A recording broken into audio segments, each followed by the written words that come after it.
स्थिरैरङ्गैस्तुष्ट्वां स्वस्तनूभिर्व्यशेमहि देवहितं यदायुः।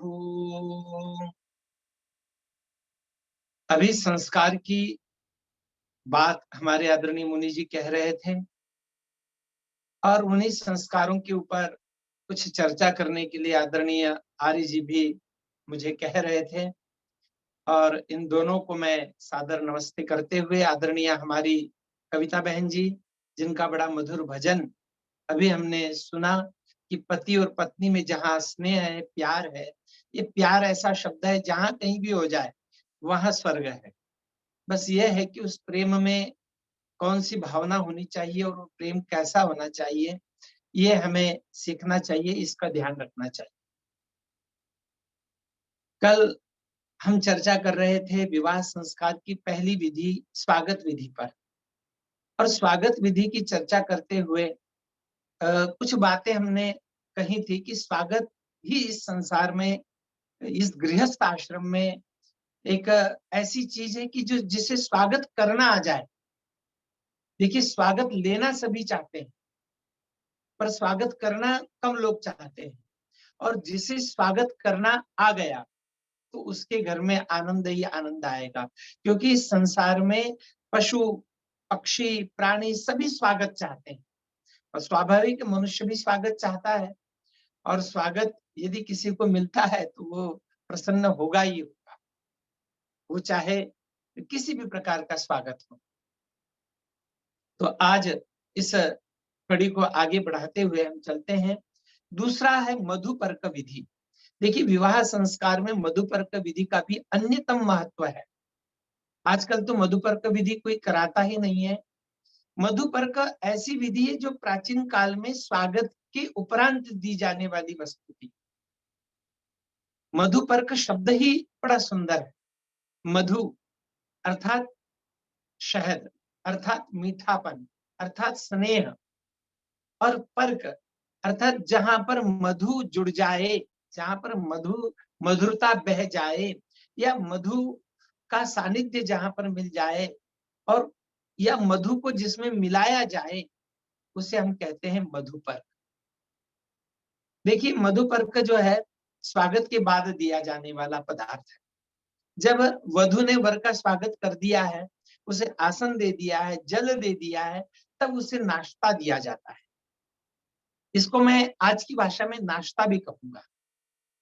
देखिए, सबसे बड़ी चीज है कि क्या खिलाना है, कितना खिलाना है और कैसे खिलाना है। वर वधु दोनों यज्ञ पर आते हैं, तब उन्होंने कुछ भी नहीं खाना चाहिए, ऐसा विधान है। कुछ भी नहीं खाना चाहिए से तात्पर्य केवल इतना है कि वे दोनों खाली पेट रहे, क्योंकि यहाँ पर उन्हें कुछ न कुछ दिया जाने वाला, यहाँ पर उन्हें कुछ न कुछ बताया जाने वाला। अब क्या दिया जाने वाला है वो आप देख सकते हैं, सुन सकते हैं। जैसे ही वधु वर का स्वागत करती है तो अपने हाथ में कटोरी में अंदर एक पदार्थ रखा जाता है जिसे हम मधुपर्क कहते हैं। मधुपर्क 3 वस्तुओं से, 3 पदार्थों से मिलकर बनता है। जब हम सामान्य रूप से पूछते हैं तो कुछ लोग कहते हैं 5 चीजें, कुछ लोग कहते हैं 4 चीजें, पर सामान्य रूप से इसके अंदर 3 पदार्थ मिलाए जाते हैं। एक है शहद, एक है घृत और एक है दही। थोड़ा ध्यान देने की बात है, आयुर्वेद की बात है। हम कई बार कहते हैं कि जिस घर में, जिस परिवार में यदि माताएं आयुर्वेद को जानती हैं तो उस परिवार में पुरुष, बालक या स्वयं भी बहुत कम बीमार पड़ेंगे। और यदि जिस परिवार में आयुर्वेद को जानने वाली माताएं नहीं रहती, उस परिवार में आम बात होती बीमार होना भी, और आम बात होती डॉक्टरों के पास जाना भी। परंतु जिस माता को यह पता है कि क्या खिलाना है, कितना खिलाना है, कैसे खिलाना है, तो निश्चित रूप से उस परिवार में बहुत कम लोग बीमार होंगे, बहुत कम लोग रुग्ण होंगे। और यही बात यहाँ पर कही जाती है। हम आयुर्वेद का बड़ा सुंदर एक श्लोक कहते हैं, समदोषाः समाग्निश्च समधातुर्मलक्रियः प्रसन्नात्मेन्द्रिय मनः स्वस्थ इत्यभिधीयते। ये मैं इसलिए बता रहा हूं कि स्वस्थ की कामना के साथ में मधुपर्क खिलाया जाता है। समदोषा, जिसके दोष त्रिदोष, वात पित्त कफ समान हो, समाग्निष्ठ जिसकी अग्नि समान हो, जठराग्नि, सम धातु जिसके 7 धातुएं जो है वो समान हो, रस, रक्त, मांस, मज्जा, अस्थि, मेद, शुक्र और वीर्य, ये ये वीर्य और अंतिम धातु शुक्र, ये 7 धातुएं जिसकी समान हो, सम धातु, मल क्रिया, मलों का निस्सारण जिसका समय पर होता हो, ठीक ठाक ढंग से होता हो, मलों का निस्सारण, चाहे वो मल हो, चाहे वो मूत्र हो, चाहे वो छींके आदि आना है, चाहे वो ढेका आना है अर्थात डकार आना है, चाहे वो पसीना आना है, ये सारी क्रियाएं जिसकी समान होती हैं, सम धातुर मल क्रिया प्रसन्नात्मेन्द्रिय मना, और जिसकी आत्मा मन इंद्रिय ये सभी प्रसन्न रहती हों, स्वस्थ इत्यभिधीयते, उसका नाम है स्वस्थ। और ये उसकी प्रारंभिक प्रक्रिया है। वधु बड़े सुंदर ढंग से इनका मिलान करती है। हम वहां पर कहते हैं कि कभी भी मधुपर्क को तांबे के बर्तन में नहीं लिया जाना चाहिए क्योंकि दही खट्टा होता है।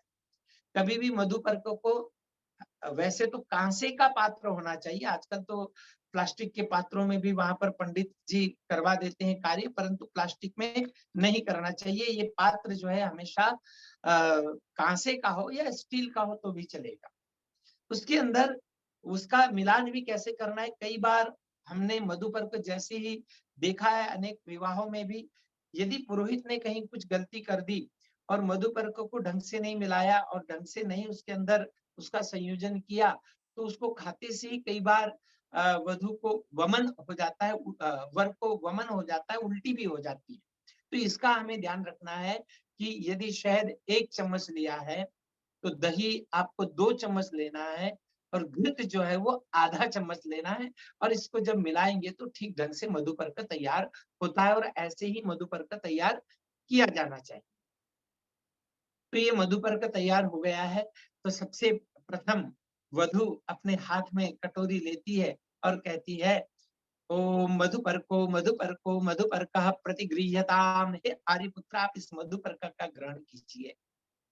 देखिए, ये मधुपर्का का ग्रहण कीजिए। जैसे ही वो देती है और वैसे ही वो कटोरी को वर हाथ में लेता है, तो वर हाथ में लेते से एक बड़ा सुंदर शब्द का प्रयोग करता है, और ये शब्द कितना महत्वपूर्ण है आज के गृहस्थ जीवन के लिए भी, ये भी यहाँ पर बताया जाता है। वो कहता है, जैसे ही वो लेता है कटोरी और कटोरी की ओर देखता है, वाह कितना सुंदर पदार्थ है, तो कटोरी की ओर देखते से ही वर कह देता है, मित्रस्य त्वा चक्षुषा प्रतीक्षे।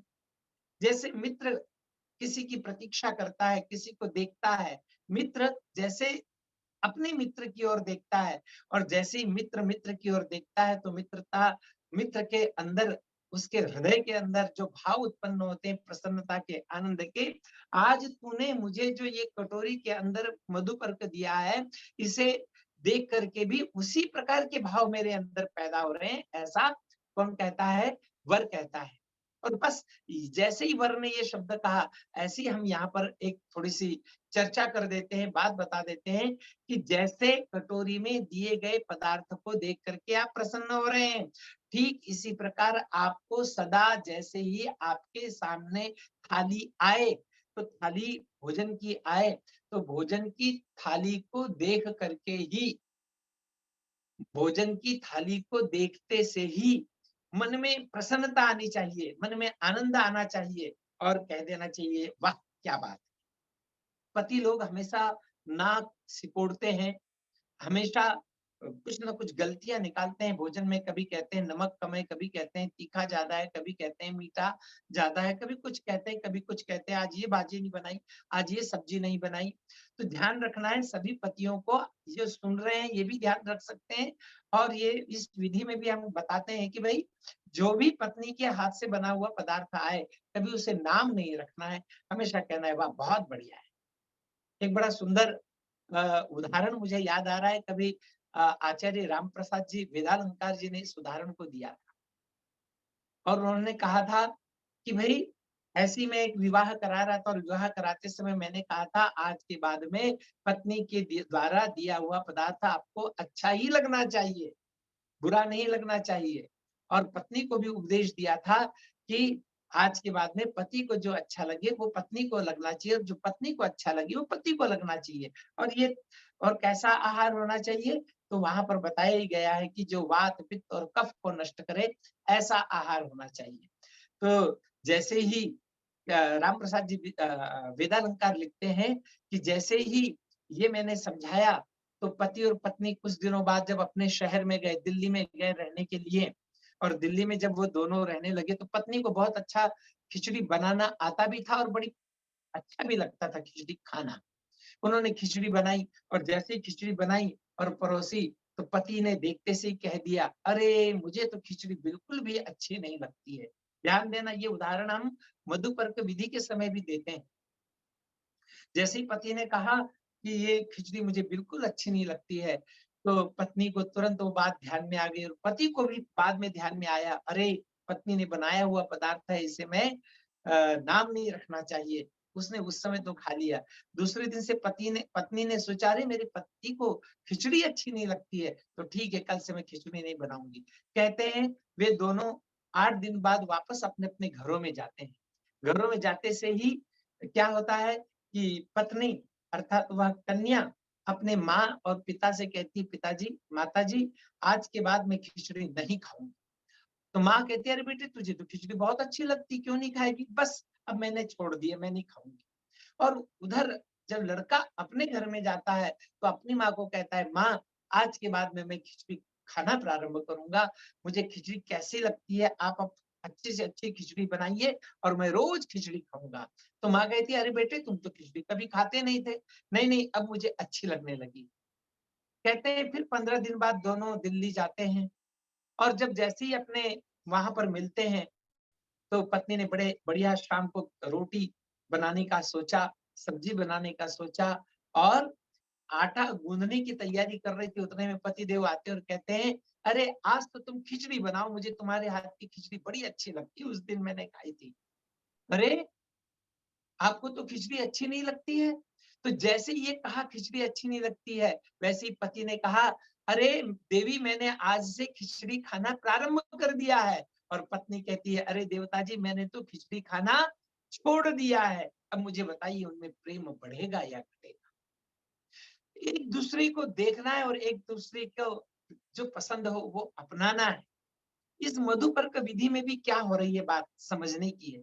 देखिए, शहद जो है वो क्या करता है, शहद जो है वो कफ का नाश करता है। दही वो वात का नाश करता है, और घी पित्त का नाश करता है। और वात पित्त के नाश के कारण, जिससे वात पित्त का नाश हो, अर्थात शरीर स्वस्थ रहे, ऐसा आहार पत्नी ने बना करके दिया है। ध्यान देने की बात है। विधि को तो मैं मंत्र तो फटाफट पढ़ जाऊंगा, परंतु ये जो मुख्य बात है इसे आप समझ लेंगे, तो आप अपने घर में भी प्रारंभ कर देंगे। मुझे नहीं पता आप में से कितने ऐसे लोग हैं जिनका वैदिक पद्धति से विवाह हुआ है, और वैदिक पद्धति से विवाह संस्कार होने के बाद उन्होंने कभी अपने जीवन में ये मधुपर्क पुनः बना करके खाया हो। ऐसे बहुत कम लोग होंगे। हाँ, मैंने तो खाया है, मैं समय समय पर खाते भी रहता हूँ। ये मधुपर्क केवल पत्नी पति को ही नहीं देती थी, अपितु ये मधुपर्क गृहस्थी लोग अपने यहाँ आए हुए विद्वानों को भी खिलाते थे। चाय नहीं पिलाते थे, कॉफी नहीं देते थे, या अन्य बिस्किट आदि नहीं देते थे, तो ये मधुपर्क खिलाते थे। और ये मधुपर्क प्रथम बार वधु वर को दे रही है। हम वहां पर कहते हैं कि देखो, आपको ऐसे ही पदार्थ खिलाने हैं अपने पति को। बिस्किट और चाय और ब्रेड और इत्यादि इत्यादि चीजें यदि आप देंगी, तो आपके पति स्वस्थ नहीं रह पाएंगे, और ये स्वस्थ रहने का पहला लक्षण। अब जैसे ही हाथ में आया है और जैसे ही उसने कह दिया है, उसके बाद में एक बड़ा सुंदर भावना वहां पर व्यक्त की गई। वो ये दो उंगलियों से कहते हैं कि वो पूरा मधुपर्क को मिलाता है, क्योंकि वो कहता है ये तीनों एकत्रित होंगे तो मेरा स्वास्थ्य अच्छा होगा, ये तीनों एकत्रित होंगे तो मैं स्वस्थ बनूंगा। और वो हाथ से जब मिलाते हैं, और मिलाने के बाद में मैं कई बार पूछ लेता हूँ, आप क्या करना है आपको? तो कह देते हैं खाना है। मैं कहता हूँ नहीं भाई, ये आपको जैसी थाली परोसी जाए तो कभी खाना मत। तो लोग बड़े आश्चर्य में पड़ जाते हैं, क्यों भाई, क्यों नहीं खाएं?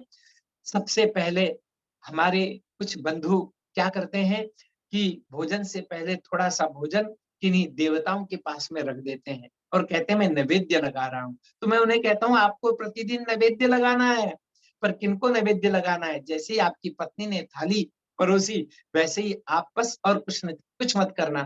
पिताजी से पूछ लेना कि पिताजी आपका भोजन हुआ कि नहीं? माताजी से पूछ लेना कि माताजी आपका भोजन हुआ कि नहीं? और आप भी आ जाइए। बस इतना सा पूछ लिया आपने, तो आपकी ये मधुपर्क विधि बड़ी आनंददायी हो जाएगी। आपको तो आपकी पत्नी ने दिया है, पर आपका कर्तव्य है कि पिताजी को, माताजी को, दादाजी को, दादी को नैवेद्य लगाएँ। और बस यही नैवेद्य की परंपरा है, ज़्यादा कुछ नहीं हो। यदि आपके साथ भी बैठते हैं खाने के लिए, तो आप 1 ग्रास लीजिए और 1 ग्रास अपने हाथ से अपने पिताजी को दे दीजिए, ये नैवेद्य हो। अपनी माताजी को दे दीजिए, ये नैवेद्य हो गया। ये मधुपर्क विधि में वहाँ पर बताया जाता है, सिखाया जाता है। और जैसे ही मधुपर्क ग्रहण किया और तुरंत हाथ में आया, फिर चारों दिशाओं में छिटकने की विधि।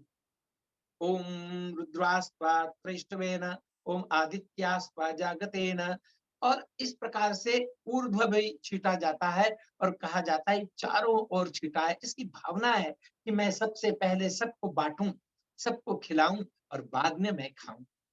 और फिर मंत्र आता है और बड़ा सुंदर मंत्र आता है, भूर भुवस्वः मधुवाताऋतायते मधुक्षरन्ति सिंधवः। कितना कितना इसके अंदर भाव भरा हुआ है।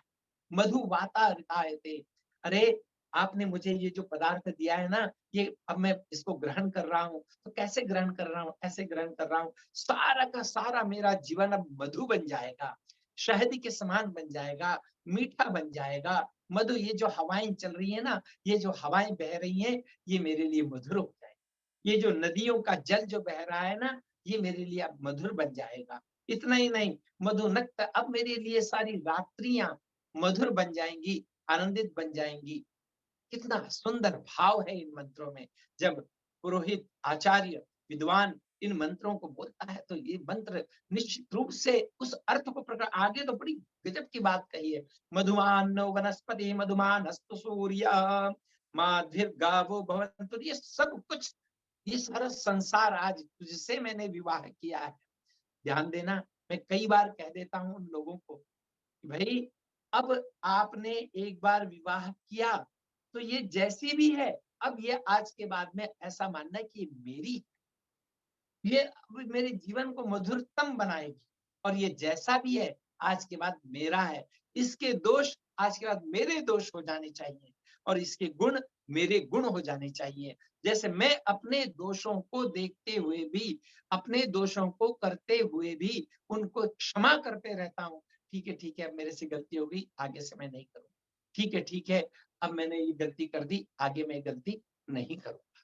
जैसे आप अपने दोषों को क्षमा करते हैं, ध्यान देना, हम सब अपने अपने दोषों को क्षमा करते हैं। ठीक इसी प्रकार जिस दिन पत्नी के भी दोषों को, जिस दिन पति के भी दोषों को क्षमा करने लग जाएंगे ना, उस दिन जीवन आनंदमय बन जाएगा, उस दिन जीवन सुखमय। ये नहीं तो केवल ये मंत्र रहेंगे, मधुवातारितायते मधुक्षरन्ति सिंधवा माध्विर्गावो भवन्तु न मधुनक्तमुतोषसो मधुमत् पार्थिव रजा। ये सब मंत्र केवल कहने के लिए नहीं है। मधुमन में, एक मंत्र तो वेद का बड़ा सुंदर है, मधुमन में निष्क्रमणम मधुमन में परायणम वाचा वदामि मधुमत भूयासम मधु संदृशः। अरे मधु जैसा बनना है, गृहस्थ को स्वर्ग बनाना है, तो ये स्वर्ग तभी बनेगा जब ये मधु की भावना हमारे अंदर आएगी। और ये मधु की भावना सदा बनी रहे। और मैं तो कहता हूँ सदा सबको कि मधु पर्क कभी-कभी खिलाते रहें। आपके घर में विद्वान आते हैं, उनको ठीक इसी प्रकार से मधु पर्क बनाएं और खिलाएं, तो कम से कम विद्वानों को भी पता चले कि हम जो विवाह संस्कार कराते हैं, ये मधु पर्क के द्वारा कराते हैं। आज इस गृहस्थ ने हमें इस मधु पर्क से हमारा स्वागत किया है। और यन मधुनो मधव्यम परम मन्नाद्यम रूपम तेना हम मधुनो है, पर मधव्येन परमेण रूपेण अन्नाद्येन परमो मधव्यो अन्नादो असानी। इस प्रकार के भावों को रखते हुए वह ग्रहण करता है। कौन ग्रहण करता है? वर ग्रहण करता है। 3 बार ऐसा दिया जाता है। मैंने कल भी कहा था कि हमारे यहाँ 3 बार प्रत्येक वस्तु देने का विधान है। कम से कम 3 बार पूछना चाहिए, 3 बार कहना चाहिए, 3 बार उच्चारण करना चाहिए। इसके पश्चात मधुपर्क विधि होती है। इसके पश्चात जो एक सबसे चर्चित विधि है, वो बड़ी गजब की विधि है और उसका नाम है कन्यादान विधि। देखिए, कई लोग मुझे अभी-अभी 1-2 महीने हो गए होंगे या 3 महीने हो गए होंगे, 3 मास पूर्व मैंने पेपर में एक समाचार पढ़ा और वो समाचार क्या पढ़ा कि जैसे ही कन्यादान की विधि का किसी पंडित जी ने, आचार्य ने उल्लेख किया, वैसे ही आईएएस अफ़सर की शादी हो रही थी, विवाह हो रहा था। तो आईएएस अफ़सर जो लेडी अफ़सर थी, उन्होंने कहा, पंडित जी रुकिए, मेरा कन्यादान नहीं होगा। पंडित जी रुक गए और कन्यादान हुआ। अब मैं आपको बताना चाहूंगा कि कन्यादान क्या है। वैसे हमारे विवाह संस्कार में कन्यादान नाम का कोई भी शब्द नहीं है। कन्या प्रतिग्रहण और कन्या ग्रहण का शब्द आता है। इसको धीरे धीरे जैसे लोग दान देते हैं और दान देने से उनकी वस्तु हो जाती है, तो कुछ लोगों ने इसे कन्यादान भी कह दिया। हम लोग भी अनेक बार कन्यादान शब्द का प्रयोग करते हैं। तो क्या कन्या कन्या दी जा सकती है? कन्या का दान दिया जाता है? तो लोगों ने दान का अर्थ नहीं समझा, इसलिए सारी गड़बड़ हो गई। दान स्व सत्व निवृत्ति पूर्वकम पर सत्वोपादानम दान, ये सामान्य रूप से दान शब्द का अर्थ है। पर दान क्या है यहाँ पर? मैं कई बार एक सुंदर शब्द का प्रयोग करता हूँ, अंग्रेजी में करता हूँ कि दान का अर्थ यहाँ पर क्या है? यहाँ पर दान का अर्थ और कुछ नहीं, केवल ट्रांसफर ऑफ पावर है। आपने कभी सुना हो किसी विद्वान आचार्य ने कराया हो, तो वह क्या करवाता है? वह उस कन्या के दादाजी दादाजी नहीं तो प्रपितामह का नाम लेता है कि इन प्रपितामह की प्रपौत्री, इन पितामह की पौत्री, इन पिता की पुत्री, अमुक नाम किम कन्याम इमाम अलंकृताम सर्वगुण संपन्नाम इमाम कन्याम। अन्यच्च गोत्र का नाम भी दिया जाता है कि कश्यप गोत्रोत्पन्नाम इमाम कन्याम प्रतिगृह्णातु भवान। प्रतिगृह्णातु शब्द आया है, दान शब्द नहीं है। पर चूंकि दान शब्द आ गया है, तो इस दान शब्द को भी इसी प्रकार से हमने लेना चाहिए। कई बार लोग कहते हैं, अरे भाई मतदान भी तो होता है, विद्यादान भी तो होता है, ब्रह्मदान भी तो होता है, वागदान भी तो होता है। तो ये दान शब्द से सामान्य रूप से अर्थ हमें ये लेना है कि आज इस कन्या का जो परिवार था, वो कन्या अपने परिवार को छोड़ रही है, अपने कुल को छोड़ रही है, अपने गांव को छोड़ रही है, अपने घर को छोड़ रही है। अभी तक जितना मैं मेरा मेरा कहती थी, वो सारा का सारा इससे छूटा जा रहा है। और इसलिए कन्या का त्याग दुनिया में सबसे बड़ा त्याग। इस कन्यादान के समय अनेक माता पिता रोते हैं। उनको जब मैं उनके आंखों से अश्रु देखता हूँ, तो मुझे अनायास एक शब्द और एक बड़ा उर्दू की अच्छी शायरी याद आती है और मैं कह देता हूँ कि भाई, निकाल के जिस्म से जो अपनी जान देते हैं, ये माता पिता की जान होती है कन्या, और वास्तव में जान है। कन्या जब जाती है, कन्या का जब विदाई होती है, तो अपने उत्तर भारत में तो बहुत लोग रोते हैं। दक्षिण भारत में मैंने किसी को रोते नहीं देखा, पर उत्तर भारत में बहुत लोग रोते हैं और कन्याएं भी बहुत रोती हैं। तो जब दान दिया जाता है, जब वो विदाई दी जाती है, तो निकाल के जिस्म से जो अपनी जान देते हैं, धन्य है वो माँ और बाप जो कन्या दान देते हैं। निश्चित रूप से वो धन्यता को प्राप्त होते हैं, क्योंकि अपने लाडली को पाल पोस करके वो विदा कर रहे हैं और ये कह रहे होते हैं, इधर इधर वर भी जो है तो अपने परदादा का नाम लेगा, दादा का नाम लेगा, पिता का नाम लेगा, कुल का नाम लेगा, गोत्र का नाम लेगा और कहेगा, अमुक अमुक नाम को अहम हो प्रतिगृह्णामि। इस प्रकार से ये जो कन्या प्रतिग्रहण की विधि यहाँ पर की जाती है और बड़ी सुंदर विधि होती है। और दोनों ओर खड़े हैं, एक और माता पिता खड़े हैं, कन्या के एक और माता पिता खड़े हैं, बालक के वर के, और वधु का हाथ लेकर के वर के हाथ में दिया जाता है, इस प्रकार से बांधा जाता है। और फिर यहाँ पर कहा जाता है कि इस स्कूल की उत्पन्न कन्या को हम दे रहे हैं और आप ग्रहण कीजिए, और वह सहर्ष ग्रहण करते हैं। तो ये केवल ट्रांसफर ऑफ पावर है।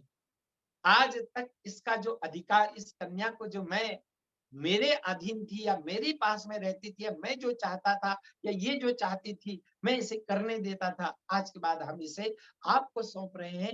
आज के बाद में ये आपकी होने जा रही है और अब आपके साथ मिल करके ये अपना एक नए गृहस्थ आश्रम में प्रवेश करके नए संसार का निर्माण करने वाली है। इसलिए क्योंकि अकेला व्यक्ति कभी भी कुछ कार्य नहीं कर सकता है और कम से कम प्रजा उत्पत्ति का कार्य तो नहीं कर सकता है। इसीलिए प्रजा तंतुम मां विवच्छेदसी ही, ये शब्द का प्रयोग करते हुए उसे विदा किया जाता है कि जा तू अब उत्तम प्रजा को जन्म दे।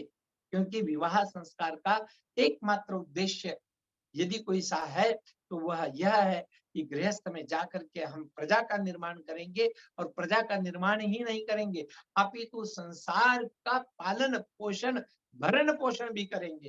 क्योंकि ब्रह्मचारी अर्थात ब्रह्मचर्य आश्रम भी गृहस्थ के ऊपर टिका हुआ है, वानप्रस्थ भी गृहस्थ के ऊपर टिका हुआ है, संन्यास भी गृहस्थ के ऊपर टिका हुआ है। इसलिए गृहस्थ आश्रम को सबसे बड़ा बताया जाता है, सबसे महान बताया जाता है।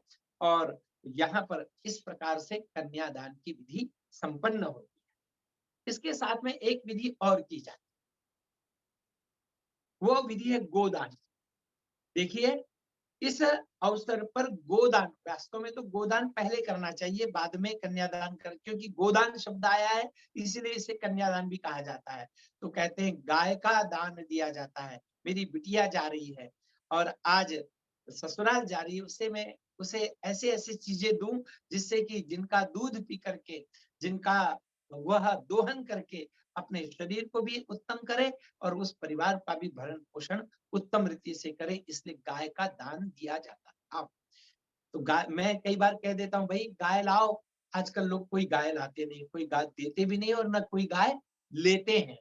पर गोदान जो है उसको हम अब किसके रूप में करते हैं, केवल प्रतीकात्मक रूप में करते हैं। कोई सोने की गाय देता है, कोई कुछ रुपए रख देता है। मैं कहता हूँ भाई जितने में गाय आए उतनी दक्षिणा दीजिए आप अपने बेटी को, और बेटी जो है तो अपने होने वाले पति को देगी, जिससे कि तो कम से कम गाय नहीं ले सकते हैं जो वो गाय का दूध तो पिए, ताकि गौशालाएं बने। और नहीं कुछ हो सके, कुछ नहीं हो सके तो कम से कम अपनी संपत्ति का कुछ न कुछ भाग वो गौशालाओं में अवश्य दिया करें, जिससे कि गायों की वृद्धि हो। इस प्रकार से गोदान की विधि भी गौहु गौहु गौहु प्रतिगृह्यताम, और वहां भी प्रतिगृह्णाम के रूप में की जाती है। इसके पश्चात वस्त्रों का आदान प्रदान होता है। इसको मैं अधिक नहीं लूंगा क्योंकि आपको पता है प्राचीन काल में वस्त्रों का भी बड़ा महत्व होता था। तो वस्त्र दिए जाते थे, उत्तम वस्त्र धारण किए जाते थे। जराम गच्छ परिधस्व वासो भवा कृष्णीनाम अभिप्सस्तिपावा शतंच जीव शरदस्वर्चा रयिं च पुत्रा ननु संव्ययस्या आयुष्मतीदम परिधत्व वासः। इस प्रकार से उत्तम वस्त्र धारण कराए जाते हैं, किए जाते हैं, और ये कामना की जाती है कि इन्हीं उत्तम वस्त्रों में जो आज तुम सजी हुई दिखाई दे रही हो, हे देवी, जैसे आज तुम सजी हुई दिखाई दे रही हो ऐसे ही वृद्धावस्था पर्यंत आप सजी हुई रहना, ऐसी मैं कामना कर, ऐसे वर कामना करता है और ऐसे ही वधु भी कामना करती हैं। और इस प्रकार से दोनों सुंदर वस्त्र धारण करके आते हैं और यज्ञ की तैयारी में लग जाते हैं। अभी तक यज्ञ नहीं प्रारंभ हुआ है, अभी ये केवल यज्ञ से बाहर का कार्य हो रहा है। स्वागत विधि हो गई है, मधुपर्क विधि हो गई है, गोदान कर दिया है और इसके साथ में कन्या का दान कर दिया है, अर्थात कन्या ग्रहण और प्रतिग्रहण हो गया है। इसके साथ में प्राचीन काल में देखिए एक बड़ा सुंदर विधान होता था, आजकल नहीं होता है पर होना चाहिए। कई बार हम करवाते भी हैं, कई बार नहीं भी करवाते हैं, वो जैसी परिस्थितियां होती है। एक कलश और एक दंड धारण किया हुआ व्यक्ति यज्ञ कुंड के पास में अर्थात यज्ञशाला में बैठाना चाहिए। एक दंड धारण किया हुआ इसलिए ताकि कोई शत्रु आक्रमण न कर दे। प्राचीन काल में इसकी संभावनाएं अधिक होती थी, आज भी होती हैं। कई बार अनेक अनेक प्रकार के प्रसंग हमने देखे हैं कि वहां पर जो है तो दूसरा ही कोई व्यक्ति आ जाता है, वधु को भगा के लेके जाता है, या अन्य अन्य कार्य होती है, या कई बार वर भी भाग जाते हैं।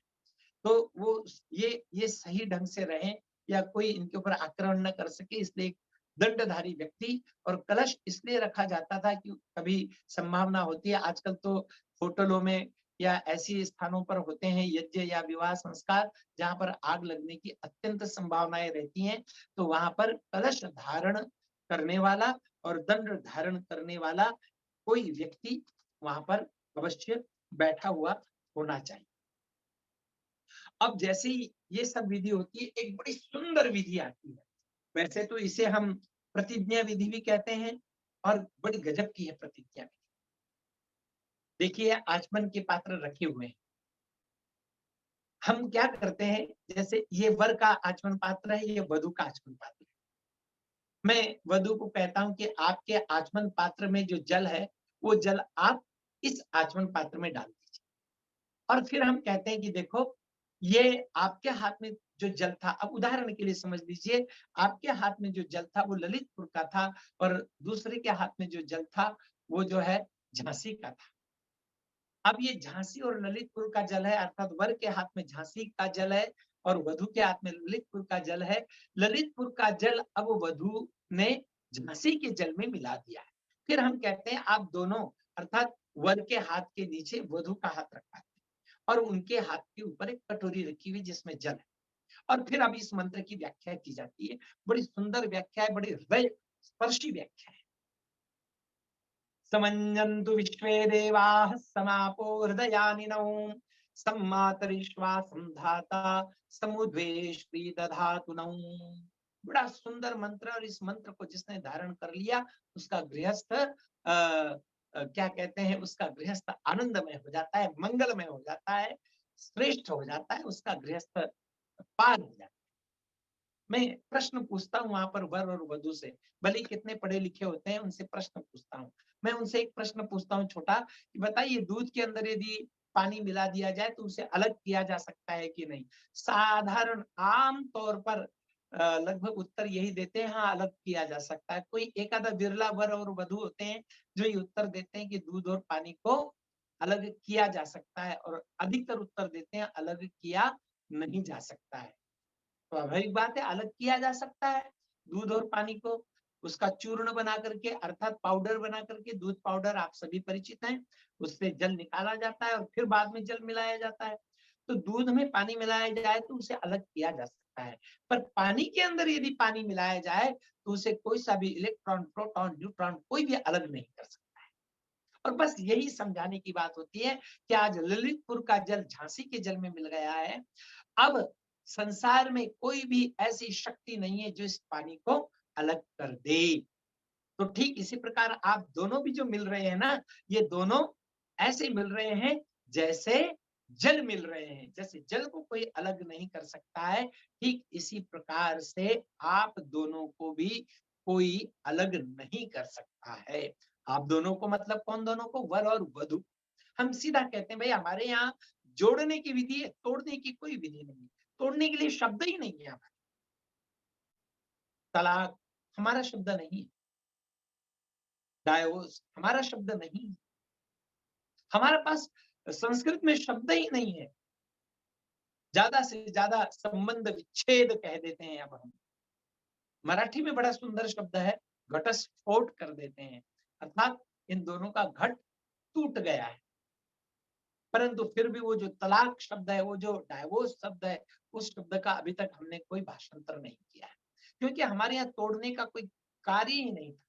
टूटते हमारे यहाँ जब 7 जन्म की बातें कही जाती थी, तो फिर इस जन्म में क्यों हम किसी को छोड़ते थे और क्यों हम किसी से दूर होते थे? ऐसा भी होता था, निभा लेते थे।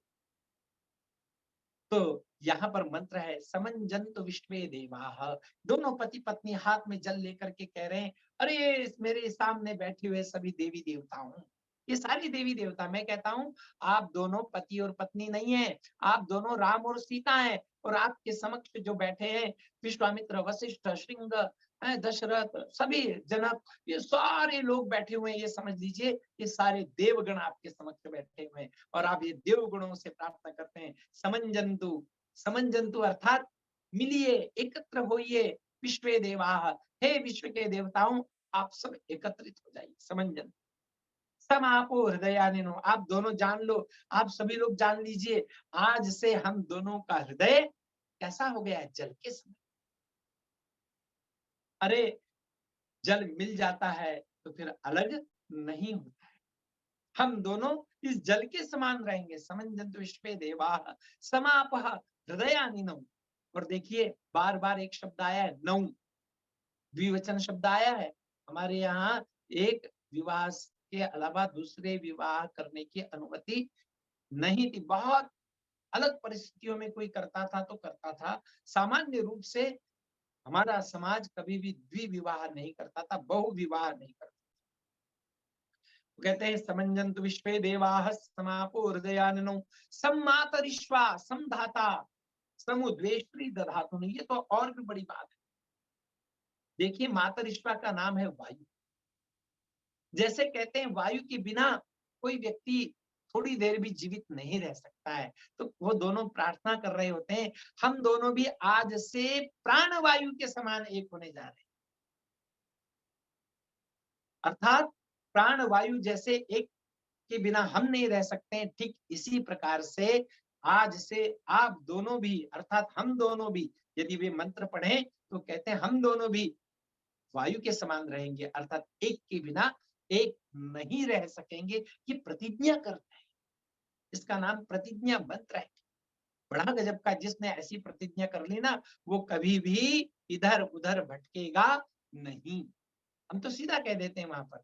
देखिए यज्ञोपवीत भी पहनाते हैं कब, विवाह के अवसर पर और आचमन आदि करने के पश्चात।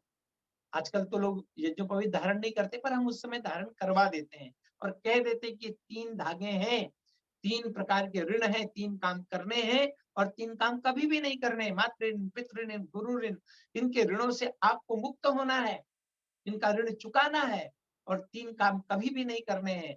मैं तो कई बार जब कहता हूँ ना, आप जरा ध्यान से सुनना, मैं जब कई बार ऐसा कहता हूँ आपको मांसाहार नहीं करना है, तो मैं मुझे आश्चर्य होता है कि कई आर्य समाजी होते हैं और वो उनका बेटा या बेटी होते हैं वो इधर-उधर देखने लग जाते हैं जैसे ही मैं कहता हूँ कि मांसाहार नहीं करना है। कई तथाकथित आर्य परिवारों में आजकल अंडों का प्रवेश हो चुका है, मांसाहार का प्रवेश भी हो। फिर मैं दूसरा कहता हूँ कभी भी आपको मद्यपान नहीं करना है, तब भी कई लोग इधर-उधर देखने लग जाते हैं, कई अपने पिताओं की तरफ देखने लग जाते हैं, कई लड़के या कई कन्याएं, अर्थात उनके माता-पिता भी इनका ग्रहण करते हैं। फिर मैं कहता हूँ भाई तीसरी जो चीज है वो तो कभी भी नहीं करना है और तीसरा है उसका नाम है व्यभिचार। आज इस व्यभिचार ने सारा समाज बर्बाद कर रखा है। आज इस व्यभिचार ने हम सबको बिगाड़ दिया है।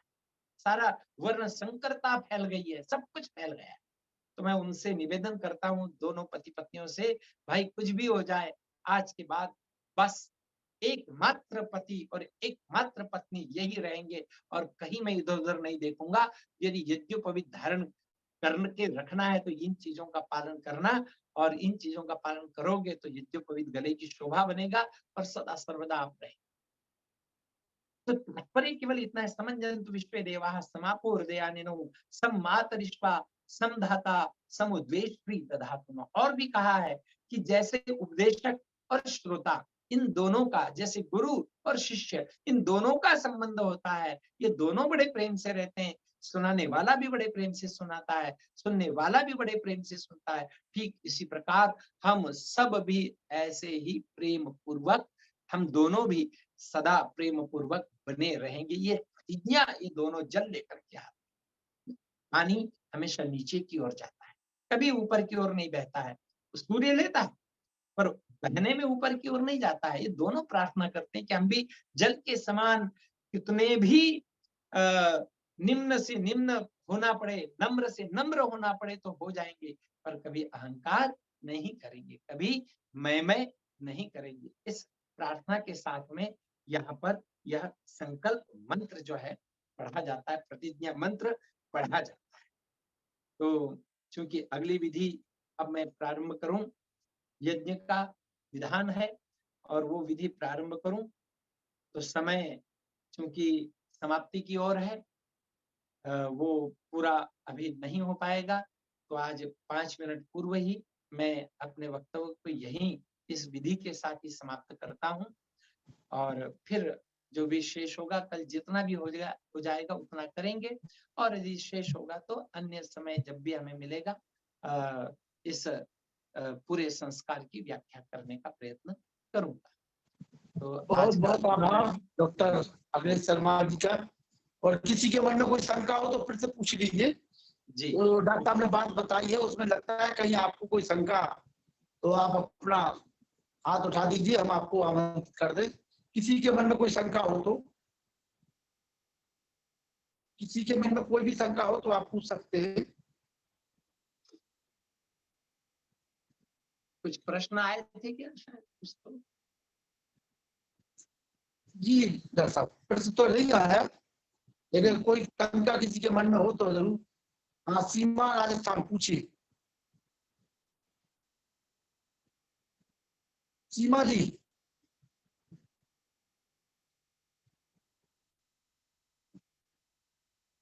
सीमा राजस्थान। हाँ नमस्ते जी, मेरे को मधुपर्क के तत्व ना उनका अनुपात जानना था जी। हाँ जी, अनुपात केवल ये है, विषम अनुपात होना चाहिए। जैसे आप मैंने बताया था कि जैसे घी आपने यदि 1 चम्मच लिया है, हाँ जी। तो शहद उससे दो गुना होना चाहिए। हाँ जी। अर्थात कम से कम 2 चम्मच शहद हो। हाँ जी। और दही जो है तो कम से कम 4 चम्मच। हाँ जी। यदि आपने घी 2 चम्मच लिया है तो आधा चम्मच शहद लीजिए। मतलब विषम अनुपात। ये सम अगर हो जाते हैं तो विष बन जाते हैं, और विषम हो जाते हैं तो अमृत बन जाते हैं। बस इतना ध्यान रखना है। अच्छा जी, धन्यवाद जी जी। आइए मुनि जी पूछिए, क्या पूछ रहे हैं मुनि जी? मुनि जी पूछिए। हाँ जी जी मुनि जी पूछिए।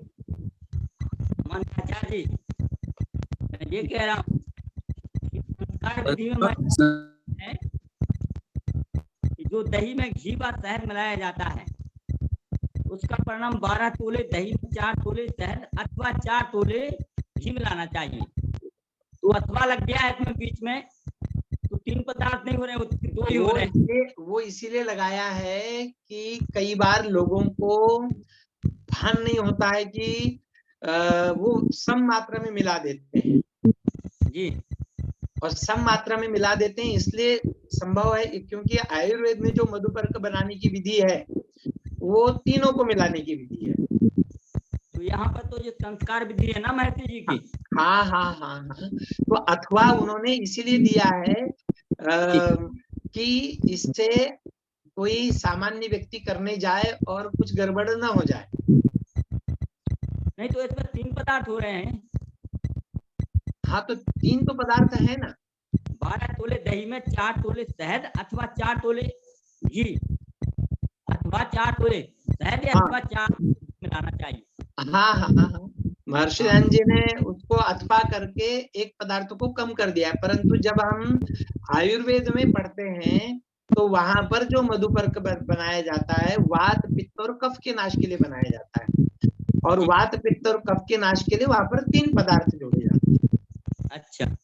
हाँ, और 3 पदार्थ मिलाने से उसमें और अधिक सामर्थ्य आता है, शक्ति आती है। जी, तो आयुर्वेद से है जी। जी। अच्छा, धन्यवाद। नरुला जी भी कुछ पूछ रहे थे। हाँ नरुला जी, आनंद नरुला जी।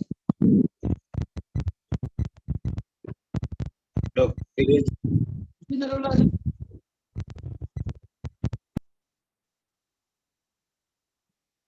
और डॉक्टर साहब, मैं वैसे प्रश्न तो वही था जो मुनि जी ने पूछा, वही प्रश्न था। जी जी। आवाज आ रही है? हाँ आ रही है। डॉक्टर साहब, यही इसी मंच पे एक बार बताया गया था, वही प्रश्न था कि मधुपर्क में 2 वस्तुएं होती हैं, मतलब शहद और मतलब दही। महर्षि दयानंद जी ने जो लिखा है वो 2 वस्तुओं का उल्लेख किया है, पर जी आयुर्वेद में 3 वस्तुओं का उल्लेख है। ठीक है। यूजुअली हम घर पर हम भी कभी कभी यही चीज इस्तेमाल करते हैं, तो 2 ही मिला के खा लेते हैं। हाँ नहीं नहीं, आप 2 को मिला करके खाते हैं तो कोई दिक्कत नहीं होगी, पर जब 3 को मिला करके खाएंगे तो उनका मात्रा इस प्रकार से रहनी चाहिए। हाँ, वो आपने ठीक बताया कि विषम अनुपात में होना चाहिए, विषम अनुपात में होनी चाहिए, सब समानुपात में। में। धन्यवाद डॉक्टर साहब, बहुत अच्छा व्याख्यान था आपका। धन्यवाद जी, धन्यवाद। आपका आपका आशीष मिल जाता है तो आनंद आ जाता है। धन्यवाद, आपका हमेशा इंतजार रहता है, प्रतीक्षा रहती है आपकी, कब आपके दर्शन होंगे।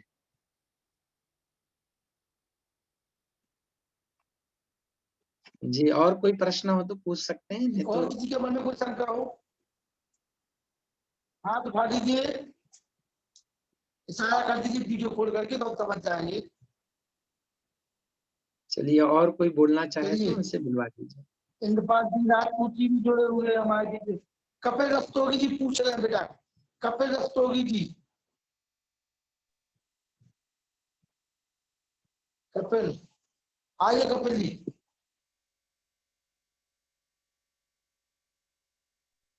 कपिल रस्तोगी जी, हेलो, हाँ जी, हेलो, आप पूछिए, पूछिए हेलो। पूछिए।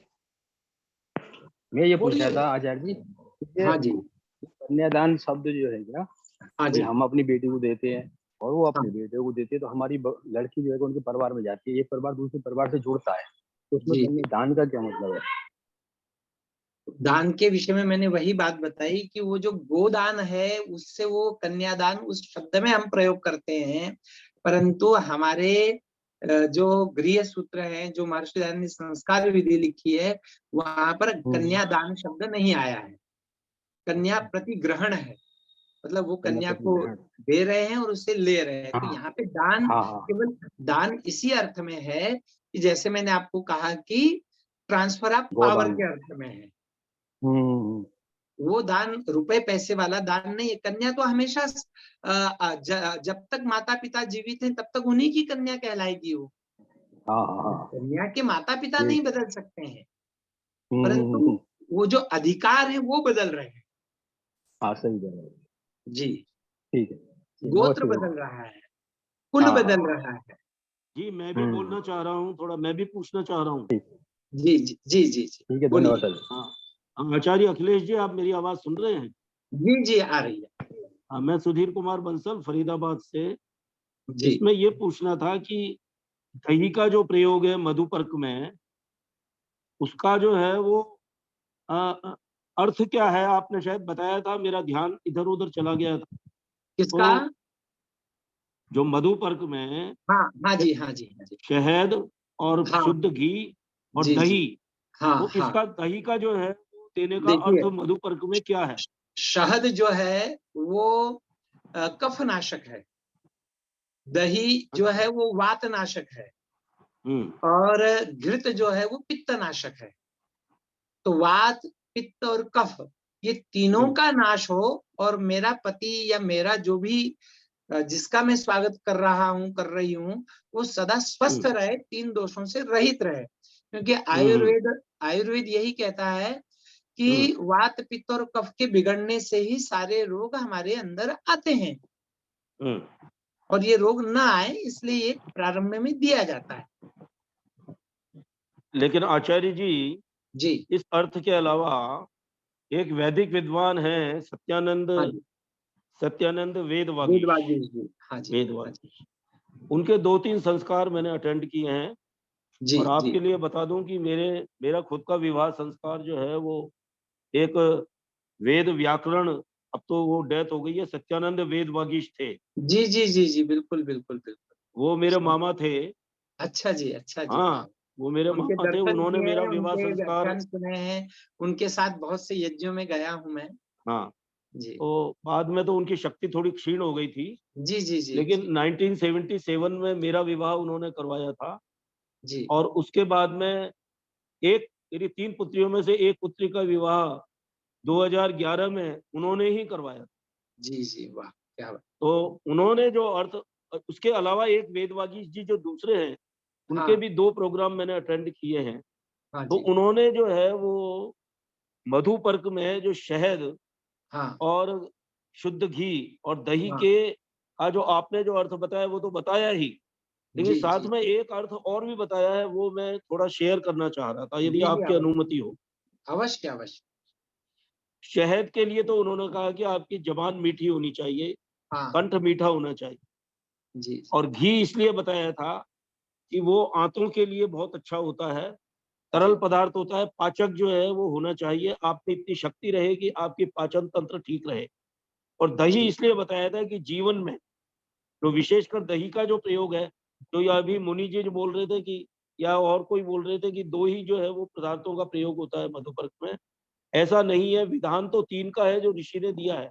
और दही का इसलिए बताया है कि दही में थोड़ा-सा खट्टापन होता है, तो जीवन जो है वो ये नहीं है कि केवल मीठे-मीठे का ही जो है वो चलन होता है जीवन में, वैवाहिक जीवन में संघर्ष भी आते हैं। तो खट्टा मीठा दोनों ही जो है वो पति-पत्नी अपने संघर्ष से कभी संघर्ष को देख के और दुःख को देख के, दुःख की घड़ियों को देख के विचलित ना हो और उस समय दोनों का जो सामंजस्य साथ में बना रहे। ये आपने जो मंत्र बोला था, उसी के अर्थ का जो है वो सारांश हाँ, उन्होंने हाँ, बताया। हाँ, बिल्कुल, बिल्कुल। तो क्या ये उन्होंने सही बताया है? बिल्कुल, हम तो कई बार आयुर्वेद के डॉक्टरों से पास जाते हैं तो वो भी कहते हैं कि भोजन से पहले यदि आपने 1 चम्मच घी पी लिया तो हाँ। आपको जो है कब्ज नहीं होगा पेट में, पेट साफ हो जाएगा। तो इतना ही नहीं, पित्त नहीं बढ़ेगा, पित्त नहीं बढ़ेगा तो एसिड्स नहीं तैयार होंगे, एसिड्स नहीं तैयार होंगे तो कार्बन डाइऑक्साइड नहीं बनेगी और कार्बन डाइऑक्साइड नहीं बनेगी तो आपके घुटने आदि दर्द जो होते हैं वो होना बंद हो जाएंगे। बिल्कुल उसी बहुत ही सही अर्थ है वो। तो उसका ये अर्थ बताया था, धन्यवाद। जी, जी, जी। हाँ, इसके अलावा यदि कोई और बात हो तो बताइए।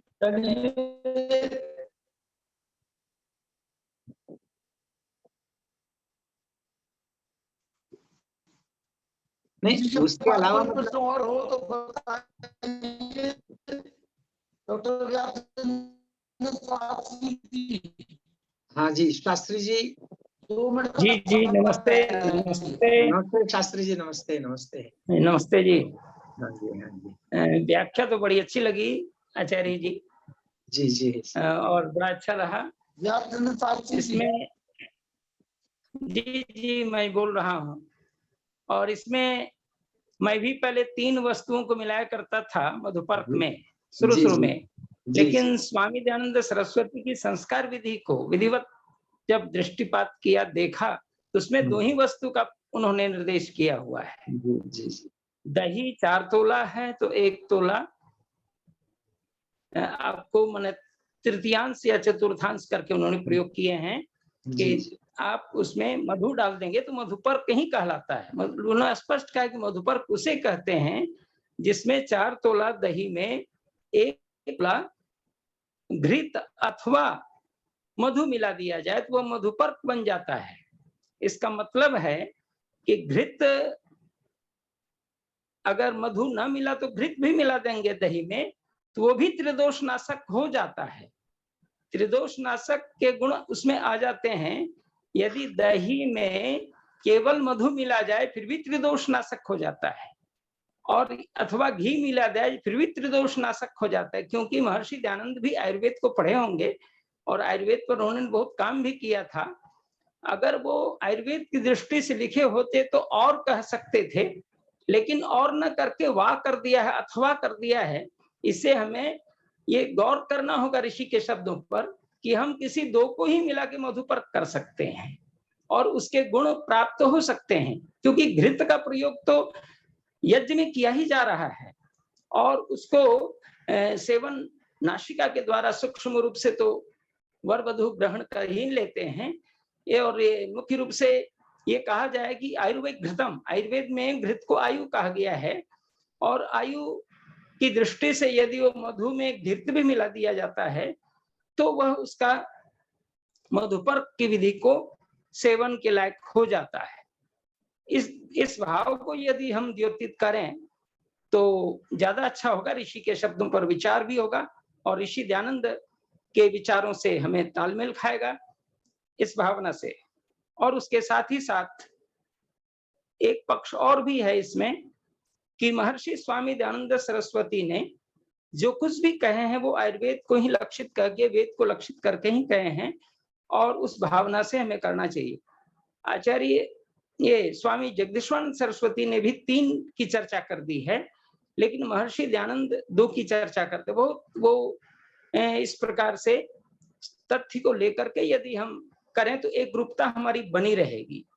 एक रूपता बनने से एक ऋषि के वाक्य का महत्व भी बढ़ेगा, और जहां तक लाभ का प्रश्न है, वो लाभ भी हमें मिल जाता है 2 के मिलाने से। तो 3 को मिलाने की चर्चा यदि हम करते हैं तो ऋषि वाक्य पर भी प्रतिरोध आ जाता है।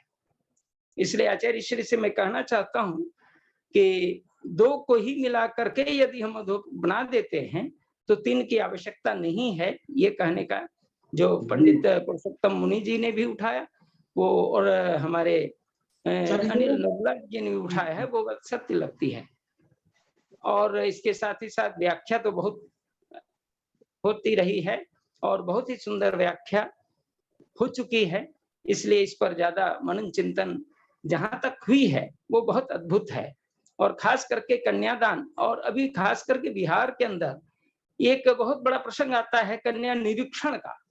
और कन्या निरीक्षण में लोग करते क्या हैं कि सीधे आएंगे, वर वधू जहां बैठते हैं मंडप पर, वर पक्ष आ जाते हैं और सीधे कहते हैं कि मैं कन्या निरीक्षण कर दूंगा, और कन्या को वस्त्र आभूषण दान करने का उसमें प्रयोजन रखते हैं।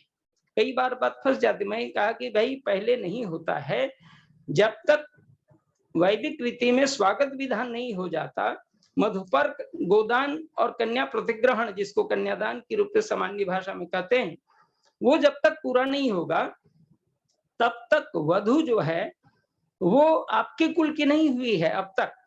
क्योंकि वधु तभी आपके कुल की होगी जब कन्या के पिता आपके पुत्र को अपनी पुत्री का हाथ दे देंगे, तो निश्चित रूप से वह आपके कुल की हो जाएगी। और जब आपके कुल की हो जाएगी तो आप उस वधु को खूब सजाइए, खूब अपने वस्त्र आभूषण से अलंकृत कीजिए, तो वो ज्यादा सटीक और महर्षि के शब्द और उसके जो विचार हैं कितने उत्तम हो जाते हैं। इसलिए प्रायः बुद्धिमान जो खास करके वर पक्ष होता है वो तुरंत बात को समझता है, और खास करके वर जो होते हैं वो भी बात को समझ जाते हैं। नहीं नहीं, बिल्कुल पंडित जी ने जो बात कही और जो वैदिक संस्कार है वो इस रूप में ही होना चाहिए। इसलिए कभी भी हम लोगों को इस पर इस भाव से नहीं कि चलिए वर पक्ष कह रहा है तो हम पुरोहित हैं, अपने मन से चलो ठीक है, कौन झंझट में पड़ता है। कई बार इस प्रकार के झंझट से बचने के लिए भी वर पक्ष की ओर से या कन्या पक्ष की ओर से जो भी पुरोहित होते हैं वो वर के कहने पर या वर पक्ष के कहने पर मनचाही अपनी बात आगे पीछे भी कर देते हैं। सो इस बात को बिल्कुल वैदिक रीति में गौर करना चाहिए कि महर्षि ने जो क्रम दिया है उस क्रम के मुताबिक व्याख्या भी हुई है, और उसी क्रम के मुताबिक ही संस्कार होना ही चाहिए। प्रायः खास करके मैं महामहिम राज्यपाल सिक्किम माननीय गंगा प्रसाद जी के पौत्र का विवाह, एक बार उनके नाती का विवाह, एक बार उनके भतीजे का विवाह, एक बार उनकी भतीजे का विवाह, कई प्रसंग आए हैं जब वो आर्य समाज प्रतिनिधि सभा के प्रधान हुआ करते थे, मैं मंत्री हुआ करता, तो उस क्रम में बराबर ऐसी बात आ जाती थी तो वो कहते थे शास्त्री जी जो आए हैं वो जो निर्देश कर रहे हैं वो इसके विशेषज्ञ हैं, और वो जो बातें बताएंगे वही प्रामाणिक होगी। जो लोकाचार के पुरोहित पंडित होते हैं वो उनकी बात यहाँ नहीं चलेगी, और वो बिल्कुल निर्णायक भूमिका में खड़े रहते थे कि जो आचार्य और महर्षि स्वामी दयानंद के विचार हैं उनको ही करना चाहिए। इस तथ्य को यहाँ पर लेने की आवश्यकता, और यही बात आचार्य श्री ने कहा है, बहुत अच्छी बात लगी है, और निसंदेह इसका बहुत बड़ा प्रचार और प्रसार होना चाहिए। तीसरी बात यह है कि खास करके जो यहाँ पर कन्या का प्रतिग्रहण और कन्या की विदाई का जो प्रसंग है वो अद्भुत है। संस्कृत साहित्य में कल माननीय आचार्य श्री ने अभिज्ञान शाकुंतल की चर्चा की थी। अभिज्ञान शाकुंतल का 4th अंक प्रायः सबको पढ़ लेना चाहिए। इतना अद्भुत, और खास करके नाटक इतना अद्भुत है कि स्पष्ट महाकवि कालिदास के ये 4 श्लोक उसमें दिया है कि कालिदास से सर्वस्वम अभिज्ञान शाकुंतलम तत्रापि 4थो अंक तत्र श्लोक चतुष्टयम यासत्यद्य श्लोक सर्व मनोहरा। ये श्लोक जो है अद्भुत है, और वहां पर एक ऋषि भी अपनी कन्या को अर्थात पालिता पुत्री शकुंतला को जब वो विदा करते हैं, पतिगृह भेजते हैं, तो वो भी आकुल व्याकुल होकर के वो अपने को इस रूप में प्रस्तुत करते हैं कि वो आंखें नहीं देख पा रही है, हृदय जड़वत हो रहा है, कंठ अवरुद्ध हो रहा है, ये स्थिति। और अंत में कहते हैं वो गृहस्थी कितने धन्य हैं जो अपनी ही पुत्री को अपने मैंने पालन पोषण करके बड़ा ही नहीं किया बल्कि जन्म दिया, पालिता पुत्री बाद में बन गई। अर्थात वो जन्म दे करके पुनः उसको पाल पोष करके बड़े किए और आज वो पुत्री को वो विदा कर देते हैं अपने हाथ से। कितना कष्ट होता होगा। कालिदास की लेखनी लिखने में अक्षम है और लिखते हैं यास्यत्यद्य शकुंतलेति हृदयं संस्पृष्टमुत्कंठया कंठस्तब्ध वास्मृति कलुषः चिंता जडं दर्शनम वैक्लव्यं ममतावदि दृश्मपि स्नेहाधरण्यौकसः पीड्यन्ते गृहणः कथं तनया विश्लेष दुःख न वै। अति स्नेहा, बहुत मैंने स्नेह किया, बहुत प्रेम दिया, श्रद्धा से पाला पोषा बड़ा किया और आज ये स्थिति है कि सज्जनों ये भाव जब तक आप उस प्रसंग में अगर पुरोहित कह देते हैं तो उसका बहुत बड़ा महत्व और बढ़ जाता है। विवाह संस्कार तो इतना मार्मिक और इतना सैद्धांतिक, इतना व्यावहारिक और इतना समझिए कि सामाजिक पहलुओं को लेकर के खड़ा है जो निश्चित रूप से मानव जीवन को महान उत्थान तो की ओर ले ही जाता है और मुख्य रूप से कि राष्ट्र की समृद्धि का भी इसमें प्रसंग आता है। कल होंगी। बहुत बहुत आपको धन्यवाद, मुझे समय दिया। आचार्य जी को बहुत धन्यवाद की बड़ी अच्छी व्याख्या हुई। बहुत बहुत धन्यवाद।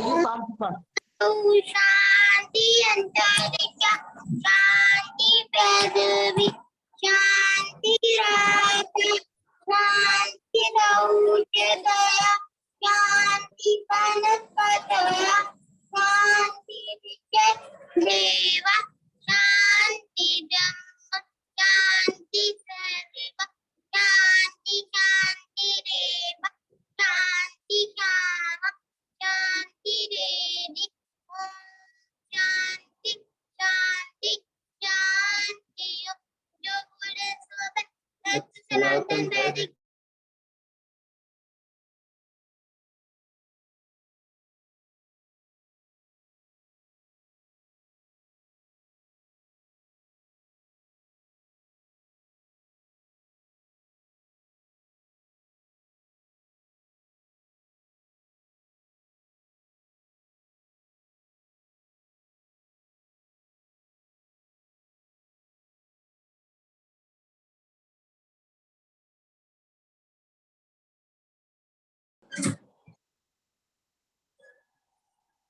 अदिति समापन करो बेटा। जी जी।